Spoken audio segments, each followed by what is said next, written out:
Assim diz o Senhor: ponde-vos à margem do caminho e vede. Perguntai pelas veredas antigas qual é o bom caminho, e andai por ele, e achareis descanso para a vossa alma. Mas eles disseram: não andaremos. Este texto aqui, Jeremias viveu uma época de desafios, né? Mas aqui, esse texto nos traz aqui um pensamento. Assim diz o Senhor: ponde a margem do caminho e vai. Às vezes o Senhor diz: olha, ponde a margem desse caminho e vai. Eu estou te mostrando um caminho, vai. Mas qual é a resposta que se tem aqui? Qual é o bom caminho? Andai por ele e achareis descanso para a vossa alma. Então, o texto é um texto bastante interessante, mas aí é perguntai quais são as veredas antigas, qual é o bom caminho. Nós temos que saber qual é a vereda antiga. Às vezes nós falamos muito em modernidade, né? A modernidade é bom, a modernidade ajuda. O que seria, né, da comunicação se não fosse internet, se não fosse modernidade hoje? Porque hoje quase tudo se faz pela internet. A modernidade tem o seu valor impressionante. Mas esse texto, a Bíblia nos fala não da modernidade, ela fala dos caminhos antigos. E é interessante que ela diz assim, perguntai qual que é o caminho antigo? Qual que é a vereda antiga? E tem muita gente que diz assim, não, eu sou moderno, eu ando pelo caminho novo, né? Caminho antigo, não estou tão preocupado com ele, não.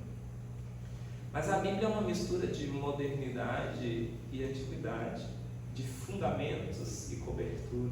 Porque a gente não precisa só da cobertura, a gente precisa dos fundamentos.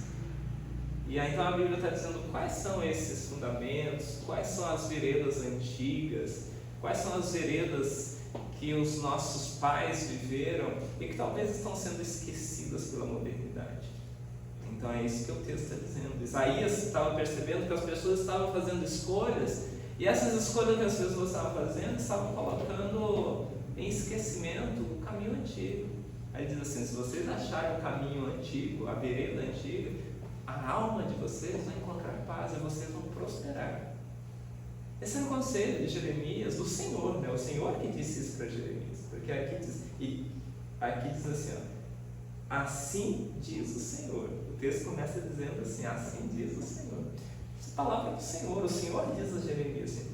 E o Senhor estava percebendo que o povo estava sendo muito moderninhos, né? Então o Senhor diz a Jeremias, naquela época, imagina, naquela época o Senhor já diz assim, o povo só quer a modernidade agora, mas eu quero levar o povo às veredas antigas. Eu quero que eles reflitam nos caminhos que os pais viveram, que os antepassados viveram, que Abraão, Jacó, Isaac e Jacó, né, na ordem, que eles viveram o caminho da fé. Aí eles vão prosperar.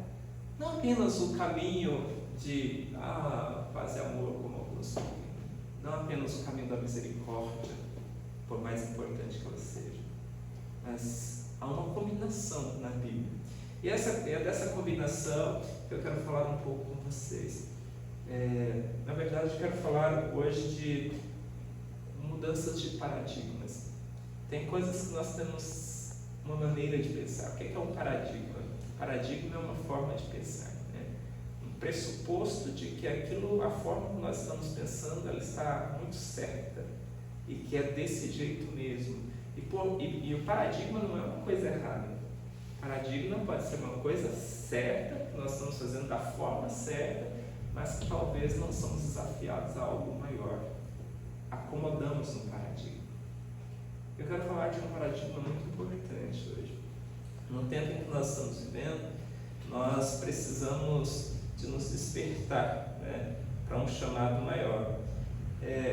Quando a gente vê então que os caminhos antigos, as veredas antigas, a gente vê assim, alguns milagres impressionantes. Veja, por exemplo, quando se fala assim que um machado flutuou, por exemplo, você acha estranho, um machado flutuou. Aí você conta essas histórias no meio científico, as pessoas falam, a história da carochinha, né? Como assim um machado flutuou? Você fala assim, um peixe engoliu um homem, depois de 3 dias, devolveu. O maná caiu do céu, comida caiu do céu. Né? Eu falo assim, vai trabalhar, mas acho que comida vai cair do céu. O maná caiu do céu. E aí você vê algumas histórias, uma jumenta falou. Isso é coisa, você está assistindo muito desenho animado, né? Onde os animais falam, uma jumenta falou. E aí você começa a ver as histórias bíblicas, as histórias dos fundamentos, e elas são sem lógica. Não faz sentido para a modernidade. Não faz sentido para o tempo científico e evoluído que estamos vivendo. Aliás, se você pegar uma junta de cientistas, de estudiosos, de intelectuais e dizer algumas dessas histórias bíblicas, o que eles vão fazer? Vão sorrir de nós, vão zombar. Eles vão zombar, tá vendo? Por isso que o cristianismo é tão ultrapassado. Por isso que o cristianismo está caindo em desuso. Por isso que as pessoas desacreditam. Olha só as histórias que vocês contam. Olham histórias que vocês acreditam. Histórias de que mortos ressuscitam, de que alguém toca a orla do manto e é curado, de que... E tantas histórias, né?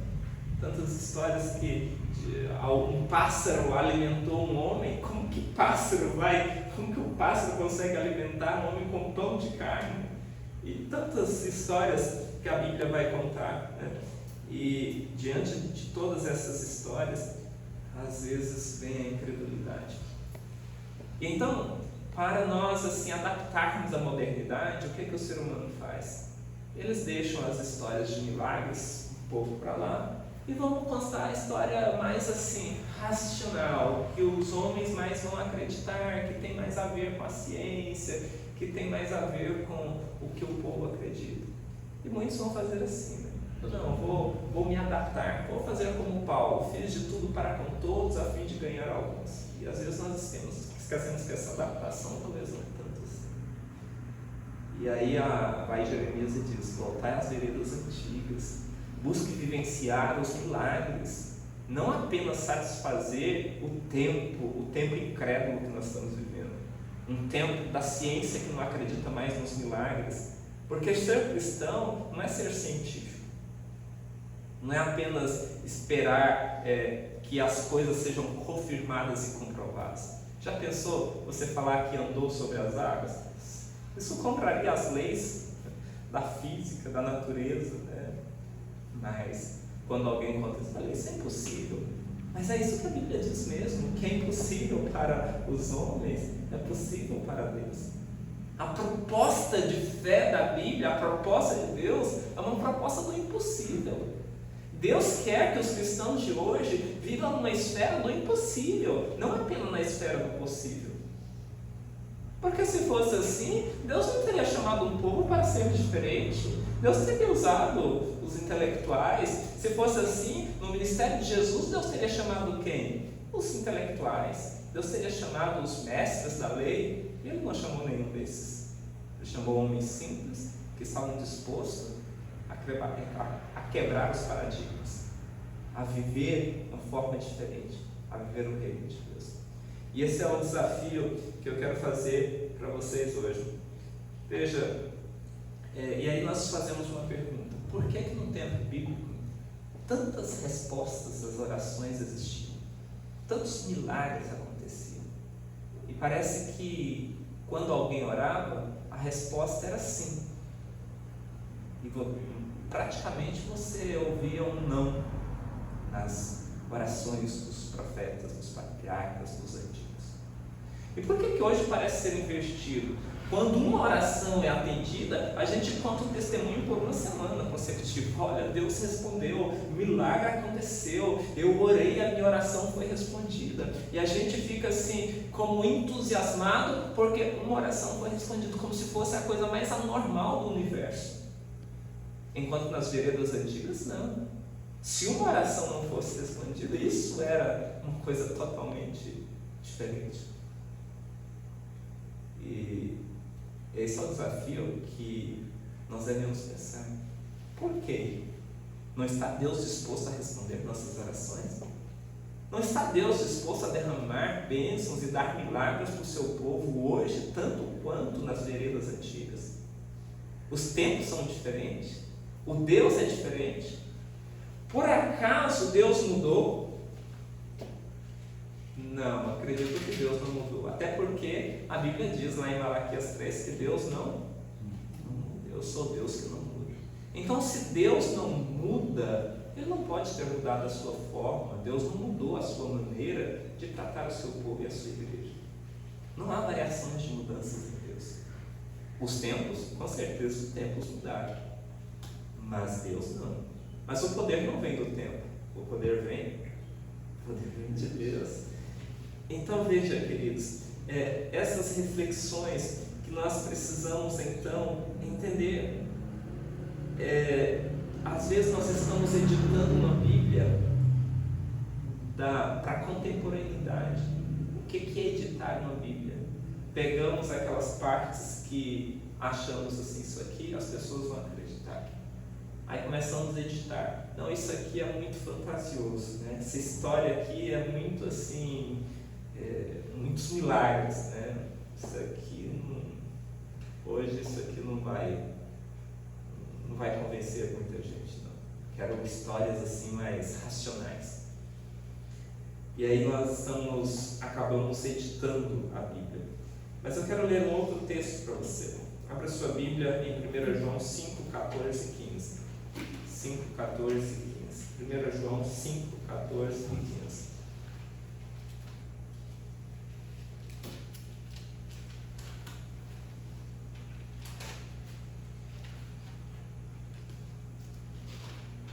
Alguém pode ler esse texto?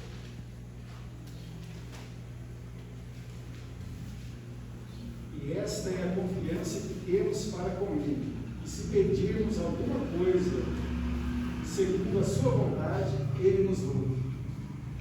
O 15 também? E se sabemos que Ele nos ouve, quanto ao que lhe pedimos, estamos certos de que obtemos os pedidos que lhe temos feito.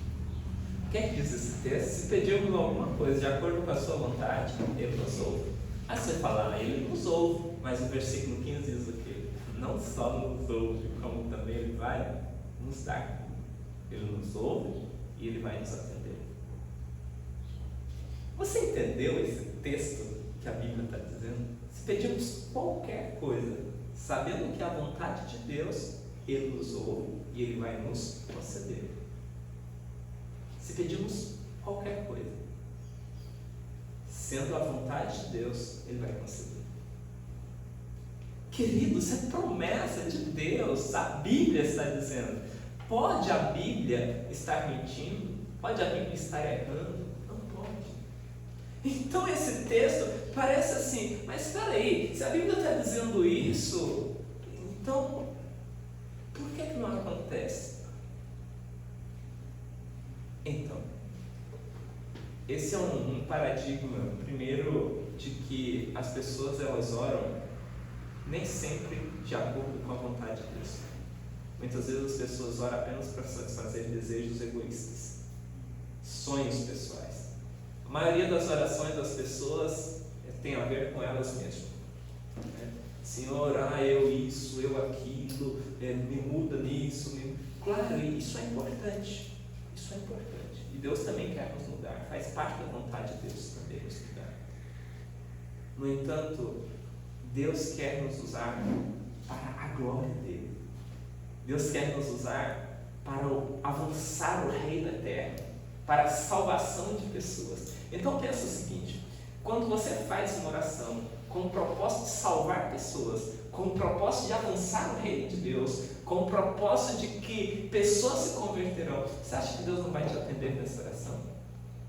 Por mais impossível que pareça. Sim, claro que Deus atende.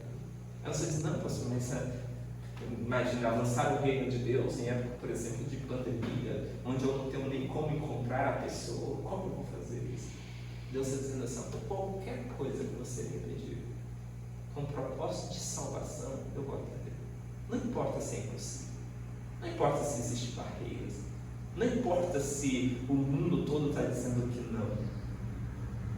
Se você quiser, se você estiver disposto, eu vou providenciar todos os meios, vou derramar bênçãos. Esse é um tempo de chuva serôdia. Esse é um tempo de milagres que eu quero derramar na sua vida. É isso que Deus está dizendo. Deus quer quebrar paradigmas de confiança. Aí entra uma outra coisa. Sabe qual é a segunda coisa que nós nos relaxamos assim? É quando vem assim: se pedirmos qualquer coisa em nome do Senhor Jesus. Aí sabe como nós oramos? Senhor, olha, eu peço que me dê esse milagre, o milagre A ou o milagre B. Mas, Senhor, peço que seja feita a tua vontade. Eu não quero fazer uma crítica que ao seja feita a tua vontade, porque ele é bíblico. A Bíblia diz que tudo que temos que pedir de acordo com a vontade de Deus. Mas sabe que às vezes nos refugiamos nesse seja feita a tua vontade apenas assim: olha, eu coloquei para Deus, seja feita a vontade dele. Agora, se Deus quiser, eu orei, eu fiz a minha parte. Agora, se Deus quiser mesmo, Ele vai atender. Se não, foi Deus que não quis. Então, logo a gente ora, mas se a oração não foi respondida, a gente então diz assim: foi Deus que não quis, porque eu orei, seja feita a tua vontade. Geralmente é assim. Algumas pessoas oram, seja feita a tua vontade, e se não foi atendido, então é porque Deus não quis. Mas eu quero ler um outro texto aqui com vocês. Aqui há um pouco mais escuro para ver, mas acho que vai dar para ler.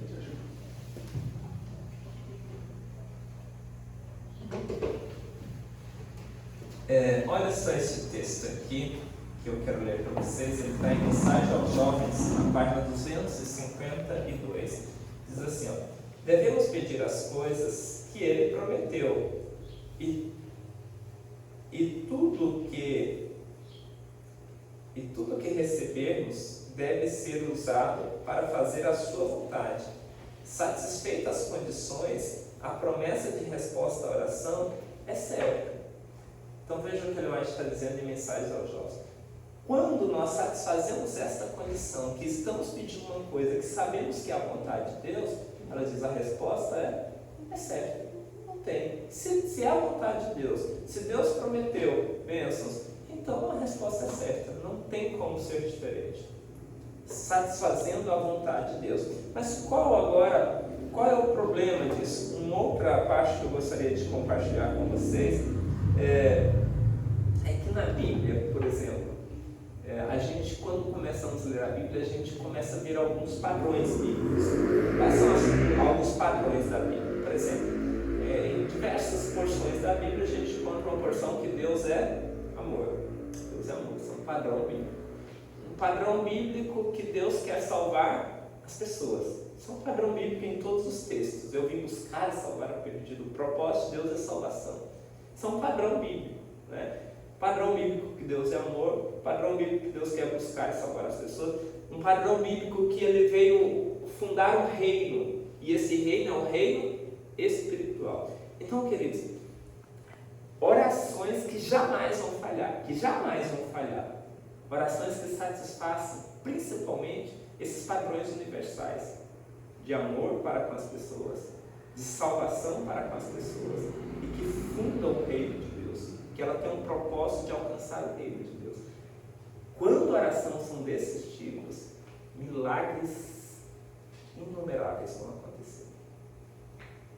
Então nós temos que começar a orar mais para fundar um reino, mais para que coisas aconteçam em vida de outras pessoas, em amor a outras pessoas, em vida de pessoas que nós queremos que sejam alcançadas para o reino de Deus, que o reino de Deus seja expandido e que a glória de Deus seja aumentada. Às vezes, orações que têm mais a ver com a nossa glória, com os nossos problemas pessoais, elas são muito interesseiras a nós mesmos. E talvez ela não tenha aquele fator de avançar o reino de Deus na vida de outras pessoas. Não quer dizer que essas orações não serão respondidas, mas eu estou dizendo de padrões universais que nós temos certeza que Deus vai atender, porque são padrões bíblicos assim, que quando nós começamos a orar dessa forma, a gente vai ver que os milagres são mais intensos, os milagres são maiores. Então veja, a glória de Deus, ela deve ser um elemento que nós devemos ser buscados. A obra avançar deve ser um elemento importante. E ainda que haja impossibilidades, então Deus vai nos responder. Quando nós falamos seja feita a vontade de Deus, eu queria ler um texto sobre isso, né? Está no livro, está no Comentário Bíblico Adventista, na página 1148. Eu queria ler essa parte do Comentário Bíblico Adventista que diz assim: que os seres humanos orem para que possam ser despidos do eu e que possa estar em harmonia com o céu. Peçam, não se faça a minha vontade, ó Deus, mas a tua, e que as pessoas tenham em mente que os caminhos de Deus são mais altos que os meus caminhos e que os pensamentos de Deus são mais altos que os meus pensamentos. Comentário bíblico adventista dizendo: nós temos que orar, sim, segundo a vontade de Deus, segundo aquilo que é o propósito de Deus. Essa deve ser a nossa oração. Agora, os caminhos de Deus são mais altos do que o meu. Deus sempre vai atender, mas às vezes nem sempre exatamente do jeito que nós pedimos, não da maneira que nós imaginamos, porque os pensamentos de Deus são mais altos que os meus, os caminhos de Deus são mais altos que o meu. Às vezes eu posso estar até limitando a Deus naquilo, às vezes Deus pode derramar bênçãos muito maiores do que nós imaginamos. Quando tudo que nós colocarmos, quando os seres humanos orar, despindo do próprio eu, colocando de lado o seu próprio interesse e colocar o interesse na obra e no mistério de Deus.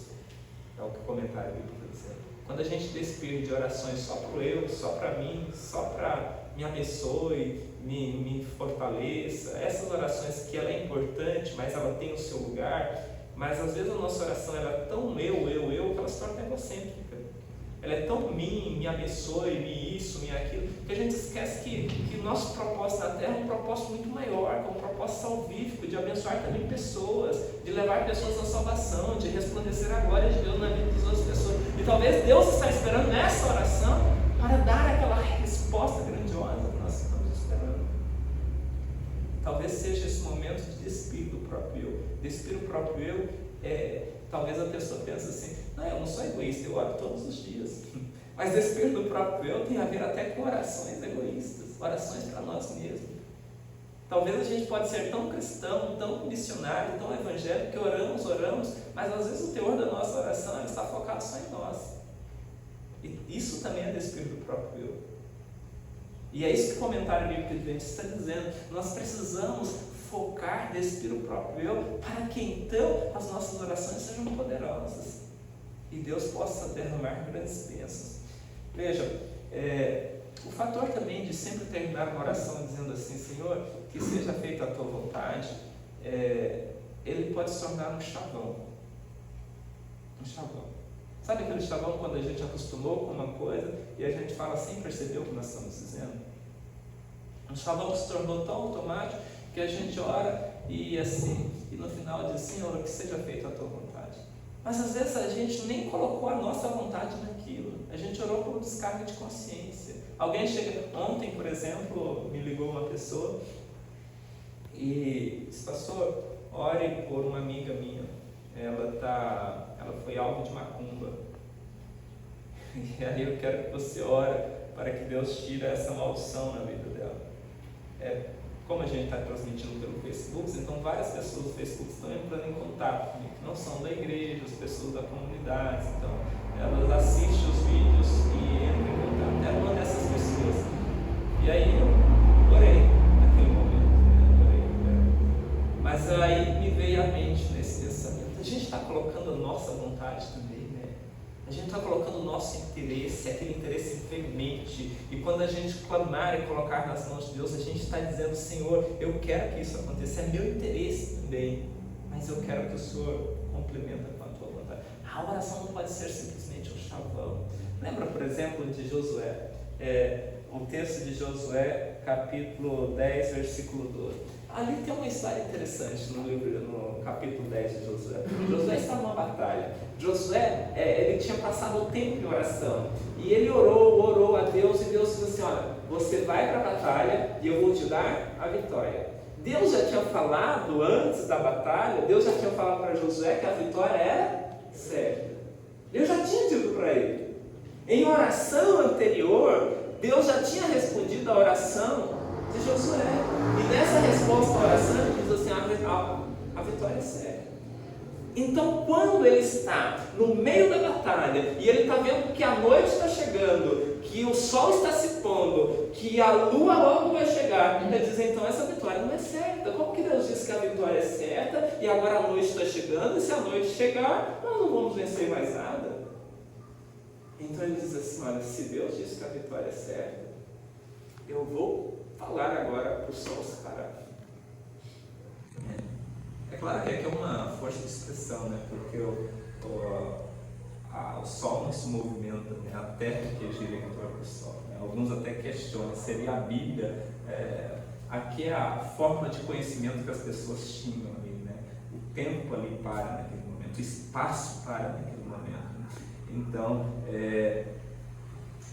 Josué dá aquela ordem, ele diz, ó sol se detenha, ó lua se pare, e ali há uma ordem. Ele não, naquela oração que Josué fez, ele não falou assim, que seja feita a tua vontade. Por que Josué não orou dessa forma?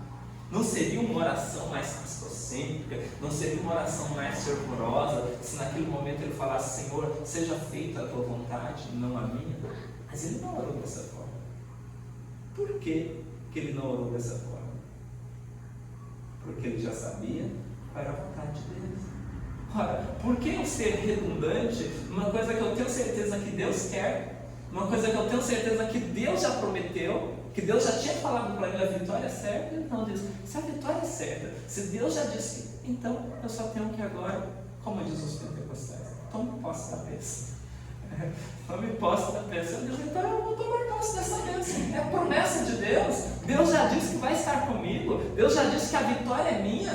Então eu vou clamar para Deus. Eu vou reivindicar a promessa. Eu vou reivindicar a promessa. Então naquele momento, José não ora em seja feita a tua vontade. Ele reivindica essa promessa e diz, só o sol se detém. E o sol se detém. E o sol se obedeceu. Agora, quando Elias pede fogo para cair do céu, Deus já tinha dito para ele que ele ia dar aquela vitória. Ele não ora dizendo, nossa, imagina a expectativa, imagina agora assim, se eu for ficar na dúvida se Deus vai descer fogo ou não diante de todos aqueles profetas de Baal. Não, Deus já tinha dito, pode orar, que eu vou te abençoar, que o fogo vai cair, pode orar.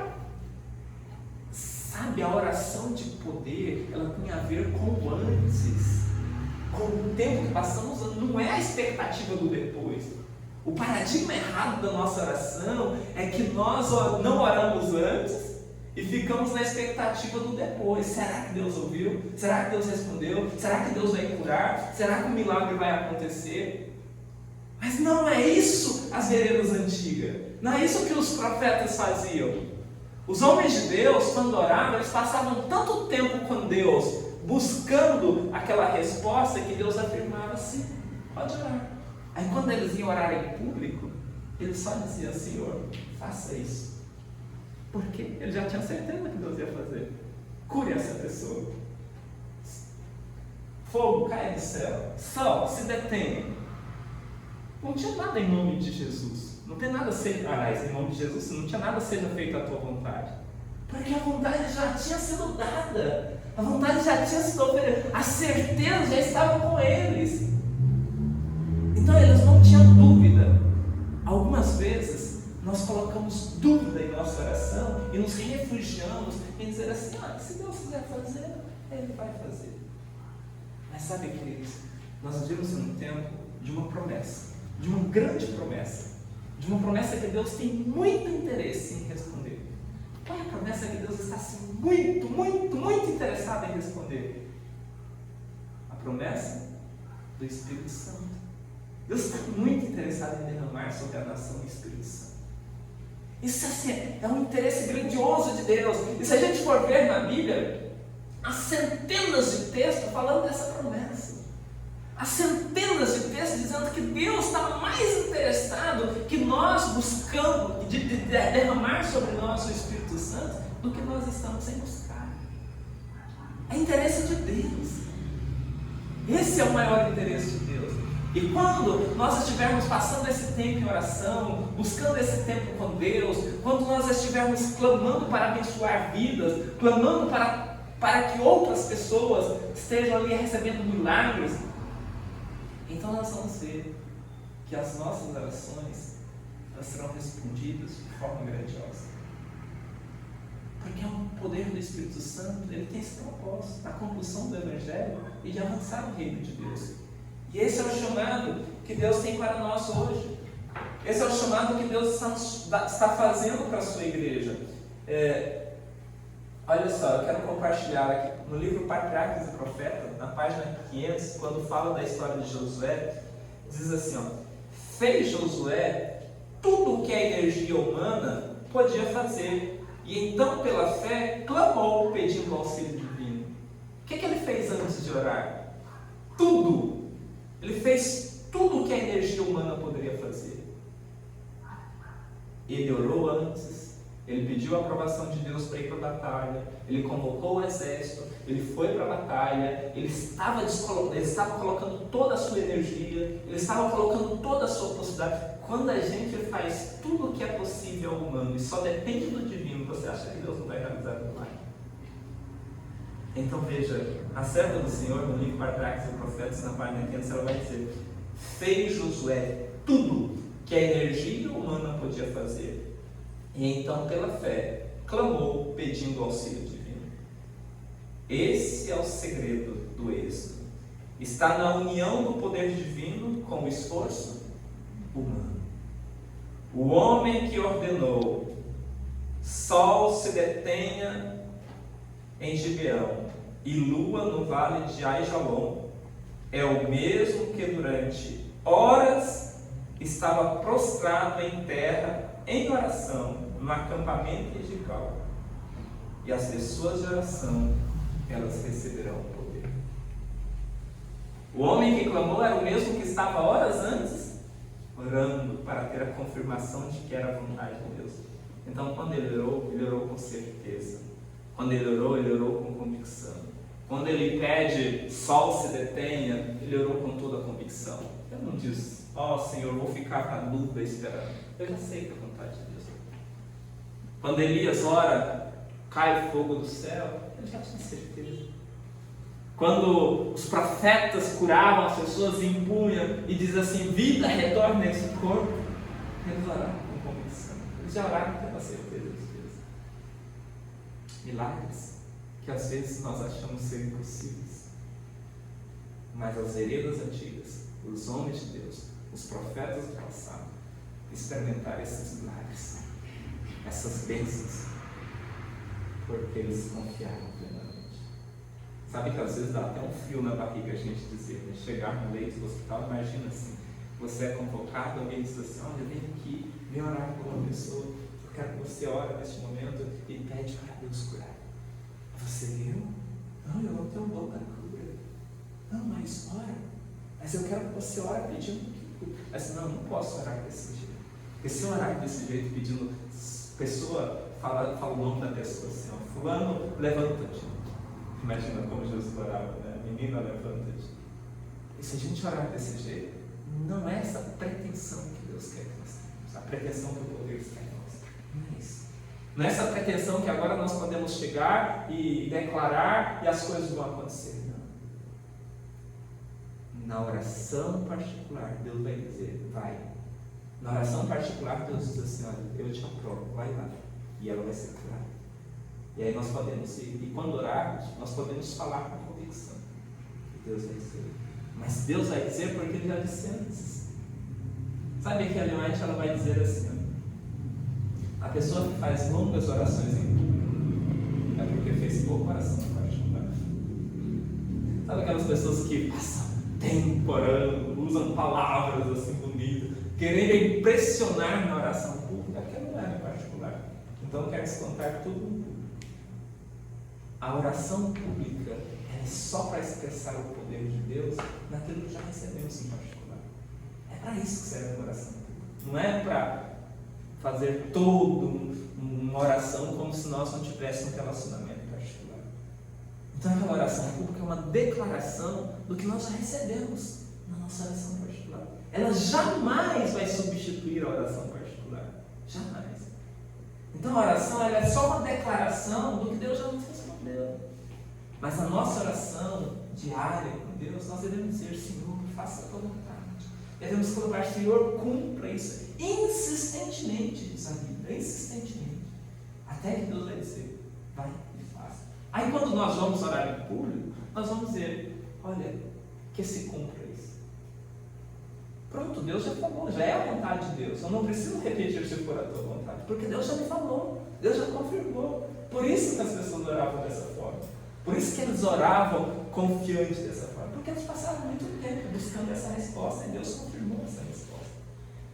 E às vezes nós precisamos, às vezes não, com certeza, nós precisamos orar mais dessa forma. Precisamos orar mais de forma pública, mais clamando respostas de Deus. E esse é um paradigma, mas é um paradigma que Deus quer que pensamos.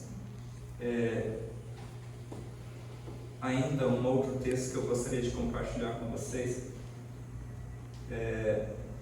Deus não quer apenas orações impulsivas. Às vezes a gente ora por impulsão. Se uma pessoa ora por impulsão e clama uma coisa que ela não tem certeza, depois ela vai ser envergonhada, né? Porque Deus não tinha dito para ela orar dessa forma. Eu não quero ser mal interpretado de que agora nós vamos orar. E tem algumas pessoas que oram determinando para Deus, né? Como se Deus tivesse que fazer. Não é isso que eu estou dizendo.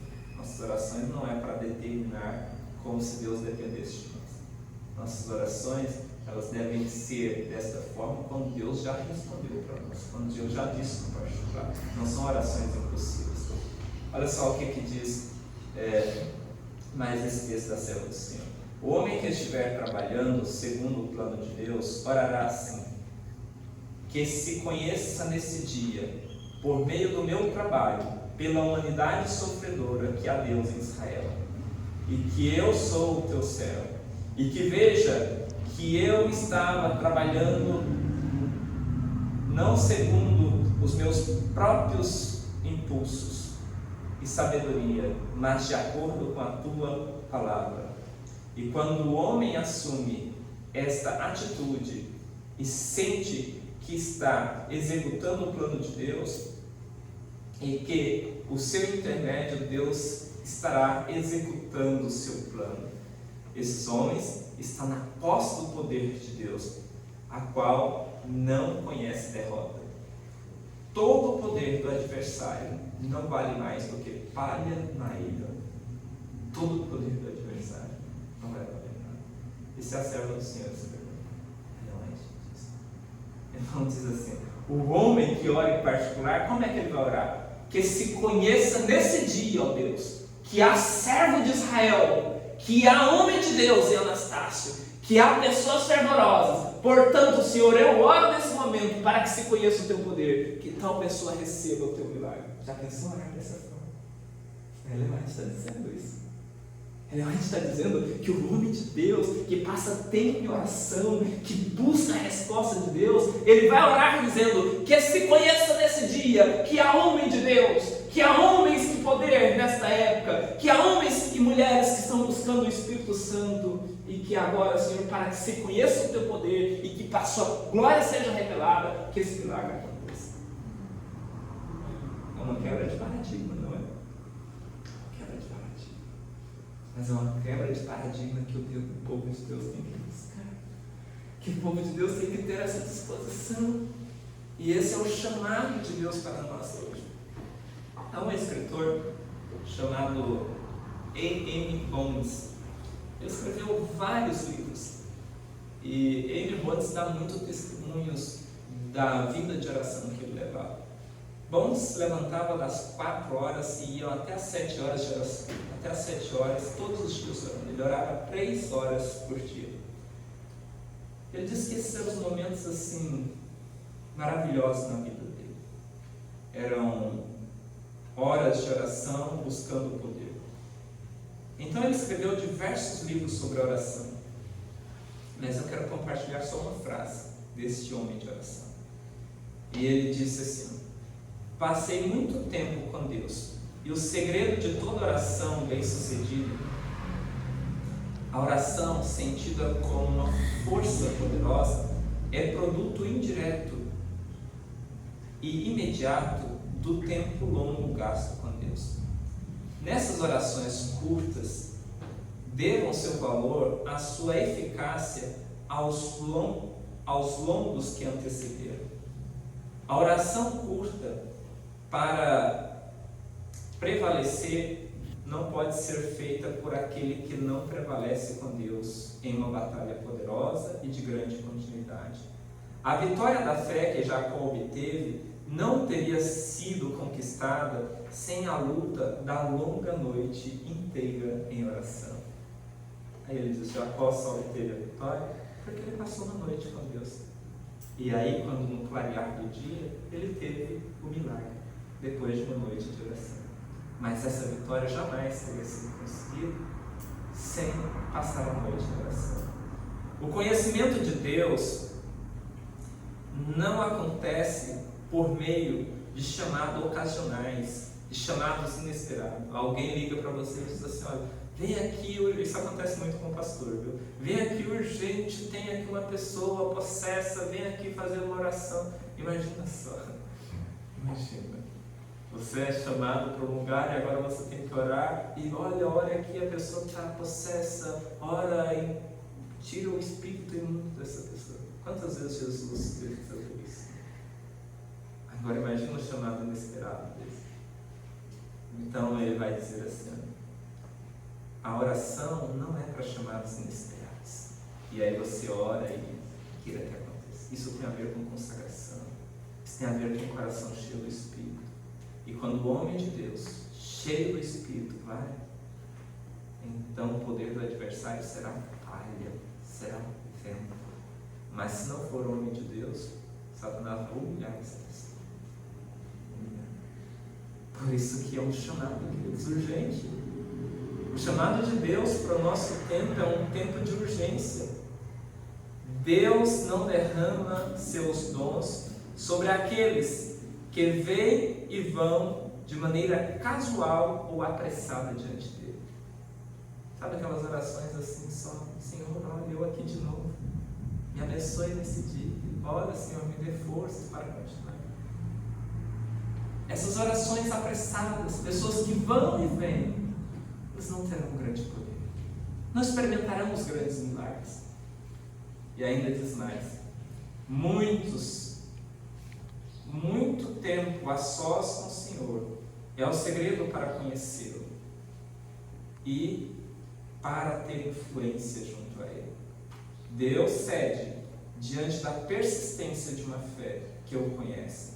Ele derrama os seus mais ricos presentes sobre aqueles que expressam desejos e apreço por esses dons, por meio da constância, bem como com fervor e insistência. Esse é o escritor que passava 3 horas de oração todos os dias. Então ele afirma isso. A constância da oração vai fazer com que todas as respostas sejam oferecidas por Deus. Sabe, queridos, nós estamos vivendo em tempos em que Deus está fazendo um chamado para o seu povo. Enquanto muitos estão colocando a sua fé no futuro, na tecnologia, em programas, agora eu posso fazer, e sabe, é importante, eu não estou desmerecendo a tecnologia, ela é importantíssima, mas o reino do céu não vai terminar só com ela, não é por meio da tecnologia. E algumas pessoas dizem assim: agora, por exemplo, eu estou aprendendo, estava estudando aí, já estou aprendendo, agora você pode fazer lives, né, pelo Facebook e pelo YouTube ao mesmo tempo. Agora você faz um Zoom e fala com várias pessoas. As tecnologias que estão surgindo, né? O Zoom você fala com várias pessoas ao mesmo tempo, aí você pode falar com as pessoas ao mesmo tempo, e ao mesmo tempo que você está falando, numa sala do Zoom você pode transmitir pelo Facebook e pelo YouTube ao mesmo tempo. As tecnologias vêm e elas vão ajudar o ministério a avançar. E nesse tempo, exatamente, a gente precisa dela. Mas percebam vocês que nós não podemos ser refém apenas delas.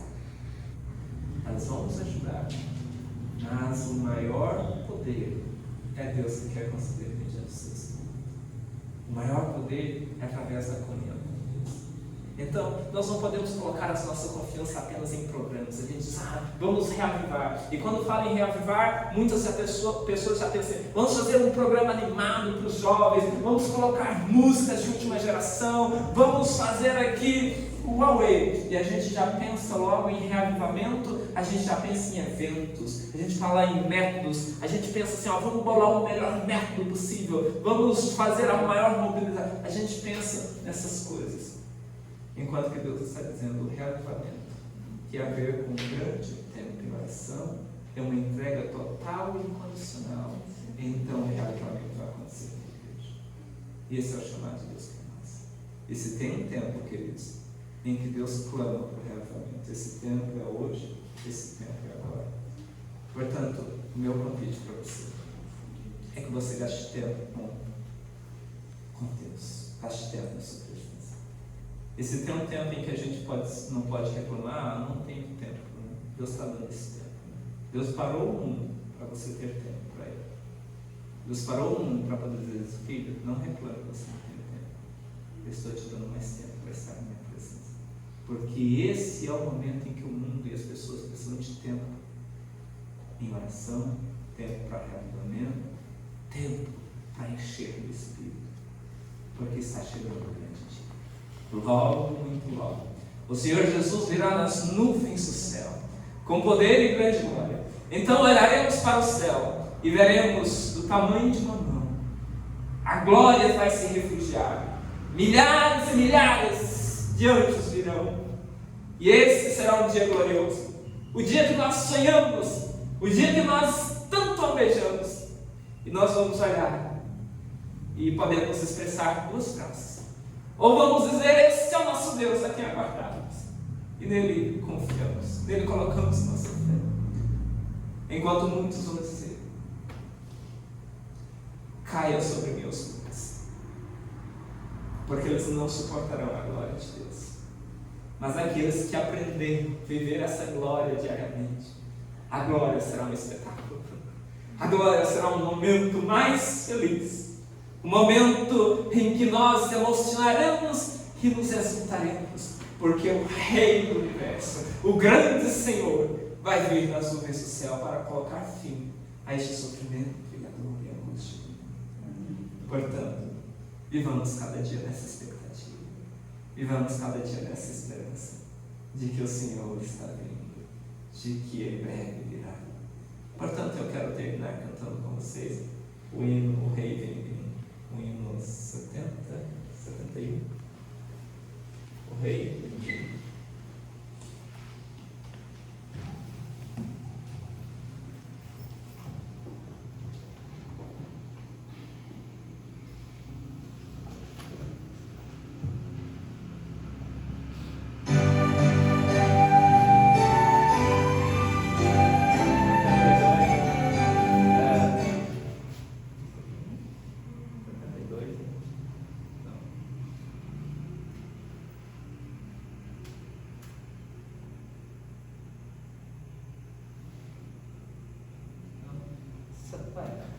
O Rei vem vindo, eu esqueci agora, tem um branco aqui.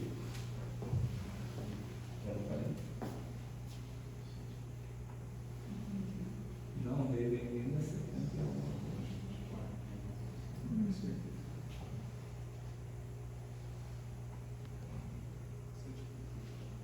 74. Eu acho que é.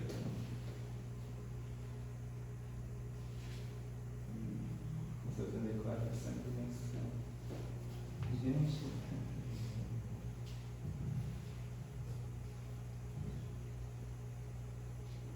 ponha, não tem como buscar o título. 7:28. Aí eu estou confundindo o 71 com a Rei dos Reis. Então, o Rei vem vindo é 128, o Rei dos Reis que é 71.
Obrigado, Senhor. Obrigado pelo teu maravilhoso amor para conosco. Obrigado por tuas grandes e muito preciosas promessas. E que neste tempo, Senhor, que está tão próximo à tua volta, que nós possamos gastar tempo na tua presença.